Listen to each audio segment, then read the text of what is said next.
Minjani Rikhotso. Ngibukela njani? Epfukeni. Mbalabula na Rikhotso kwala gandlanana. Ya kuna mhaka la yikulu ngopfu Rikhotso. Rikhotso wa n'anga ra vulavulaka na yena sweswo. Se ku na munhu la nga a ta lava ku mi ndlela migiligili. I munhu wa xisati. Se a nyika tinambara ta n'wina na mali se ni vona ku hayi Rikhotso na yi lemukisa ku ri yi fanele yi tlhariha. So mara ni to ka ni nga vuli mani mara n'wina ku na munhu la nga ta.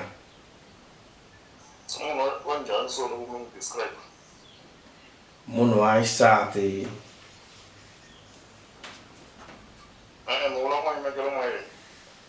Hayi mo swi nga fiki kwalano.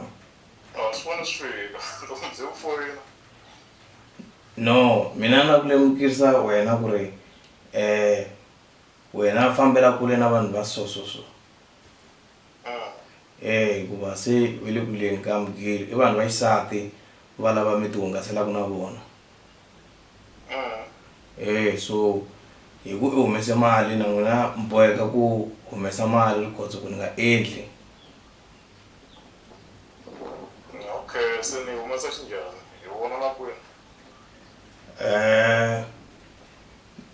A ni tivi loko mi nga swi kota ku ta hala mi tirhelaka kona kumbe mi ta hoxa aka account a ni tivi ku mi ta lava swini. U tirhela kwini? Ni tirhela kwala gandlanani kaya. Se a ni tivi ku ri mi ta lava ku swi endlisa ku yini. Ni nga fika. A rini? Okay, ku se a ni sungule no mikisela swilo swa kona ku endla ku swi kota ku tirha mara loko mi vula swona ta ze ni yimela ngo mi fika. Ya mi meka sure ku mi fika hi nkarhi wa xidyambu a ni munhu wo tirha na nhlekani. Mu kota ku fikela kwala ku ma 12 navusiku mi ta va mi tirheni.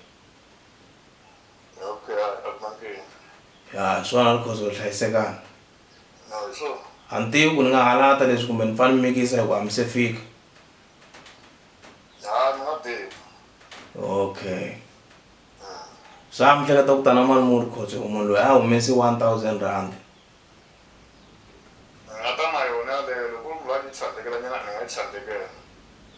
Ya swin'wana na swin'wanyana Rikhotso a ni hi va maxaka wo hanyisana ni vona ku xivongo kama un'wanyana maxaka.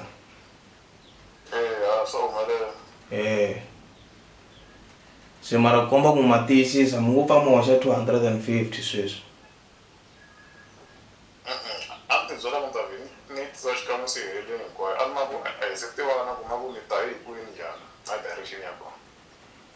Wena u fanele ku tiyisa sweswiwani i vhete kota ku swi tiva a ni tivi kumbe ta kota ku fona leti a ni twisisi.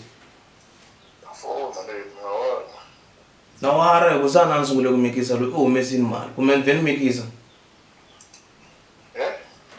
Na wara hi ku a ni sungule ku mikisa. Hi wena wa nga ni tshuleta na mati malama ta chela murhi lomu.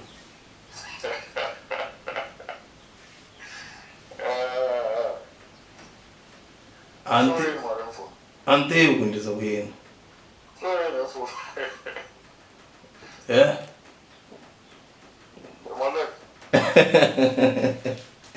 Trina.